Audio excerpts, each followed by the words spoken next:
আসছে ঈদে ছোট পর্দায় আরো একটি ভিন্ন রকম গল্পে দেখা যাবে অভিনেত্রী অর্চিতা স্পর্শিয়াকে, যেখানে তিনি অভিনয় করছেন গ্রামের এক মুন্সির যুবতী কন্যার চরিত্রে। তার এই চরিত্রটি থাকছে শেষটা তুমি নামের একক নাটকে। চিত্রনাট্য লেখার পাশাপাশি নাটকটি পরিচালনা করেছেন মাহমুদ মাহিন। এতে স্পর্শিয়ার বিপরীতে আছেন অভিনেতা মুশফিক ফারহান ও মীর রাব্বি। তারা অভিনয় করেছেন গ্রামের একসঙ্গে বেড়ে ওঠা রনি ও রাজীব নামের দুই ভাইয়ের চরিত্রে। মূলত এই দুই ভাইয়ের মধ্যে প্রেম নিয়ে তৈরি হওয়া নানা জটিলতা নিয়েই নাটকের গল্প। আসছে ঈদে নাটকটি সিএমভি ইউটিউব চ্যানেলে প্রকাশ পাবে। অভিনেত্রী অর্চিতা স্পর্শিয়ার কথায় শেষটা তুমি একই সঙ্গে সমাজ, সংসার, প্রেম ও ক্রোধের গল্প, যার বিভিন্ন ধাপে অনেক উত্থান পতন চোখে পড়বে।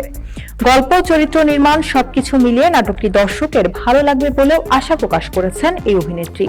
এদিকে অন্য তারকাদের তুলনায় ছোট পর্দায় নিজের উপস্থিতি কম হওয়া নিয়ে স্পর্শিয়া জানান, বাছাই করে কাজ করেন বলেই টিভি পর্দায় তার উপস্থিতি কিছুটা কম। তবে আসছে ঈদে তাকে বেশ কিছু ভিন্ন ধাঁচের নাটকে দেখা যাবে।